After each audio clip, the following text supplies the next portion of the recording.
আসসালামু আলাইকুম। আপনারা সকলেই ভালো আছেন। আজ আমি দেখাবো খোকা ইলিশ মাছ সর্ষে বাটা দিয়ে ঝাল। আগে থেকে মাছগুলো নুন হলুদ মেখিয়ে তুলে রেখে সেগুলো আমি কড়াইয়ে দিয়ে ভেজে নিচ্ছি। মাছগুলোকে উল্টো পাল্টা করে ভেজে নিলাম।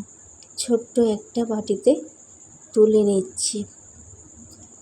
এই মাছটা খেতে খুব সুস্বাদু, কিন্তু এই মাছে প্রচণ্ড কাঁটা থাকে।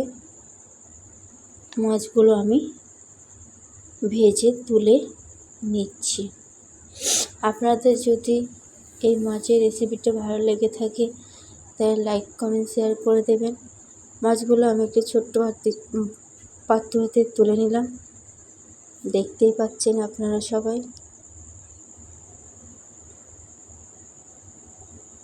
আগে থেকে মাছ ভাজা, সর্ষে, পেঁয়াজ, কাঁচা লঙ্কা, কালো জিরে আর ওটা ছিল সর্ষে বাটা। এবারে সেই মাছ ভাজার তেলে দিয়ে দিলাম কাঁচা লঙ্কা আর পেঁয়াজ আর কিছুটা পরিমাণ কালো জিরে।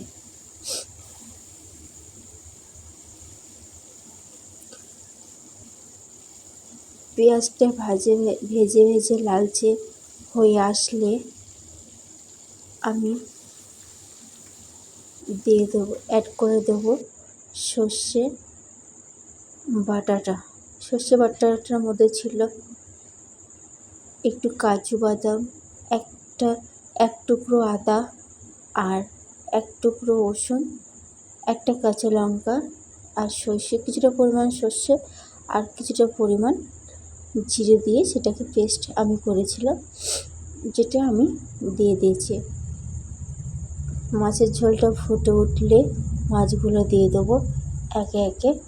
এখানে আমি গরম পানি অ্যাড করেছি, আপনারা চাইলে ঠান্ডা পানিও অ্যাড করতে পারেন, কিন্তু আমি সবসময় গরম পানি বেশিরভাগ ব্যবহার করে থাকি, যাতে মাছটা খেতে সুস্বাদু হয়। দেখতেই পাচ্ছেন মাছটা হয়ে এসেছে। মাছটা খেতে সত্যিই খুব সুস্বাদু হয়েছিল, খুব টেস্টিফুল হয়েছিল। এটা ছিল আমাদের দুপুরের লাঞ্চ। আপনারা ভালো থাকবেন।